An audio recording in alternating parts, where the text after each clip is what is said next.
गेल्या 39 वर्षापासून श्री ग्रंथराज ज्ञानेश्वरी पारायण सोहळा कोठे आणि पारायण सोहळा कशासाठी साजरा करतात हे पाहण्यासाठी संपूर्ण व्हिडिओ नक्की पहा। तर नमस्कार सर्वांना, आज आपण जातो आहोत बेळगावपासून अवघ्या काही किलोमीटर अंतर असलेल्या किने या गावामध्ये।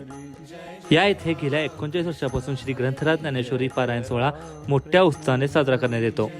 ग्रंथराज ज्ञानेश्वरी पारायण सोहळा हा एक अत्यंत पवित्र व भक्तिमय आणि धार्मिक व सांस्कृतिक उपक्रम आहे।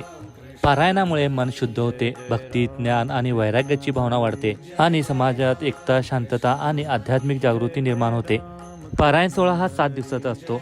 या 7 दिवसात दररोज काकडा आरती, भजन, कीर्तन, हरिपाठ, ग्रंथवाचन असे अनेक कार्यक्रम पारायणाच्या काळात मोठ्या उत्साहाने आणि भक्तिभावाने साजरे करण्यात येतात। गेल्या 39 वर्षापासून किनयेसोबत आजूबाजूच्या 40 खेड्यांनी ही परंपरा आजवर टिकून ठेवलेली आहे। पारायण श्रद्धा, शिस्त आणि भक्तिभावाने केल्याने आत्मबोध, मनाची शांती आणि ईश्वराशी नाते अधिक दृढ होते, अशी भक्तांची श्रद्धा आहे।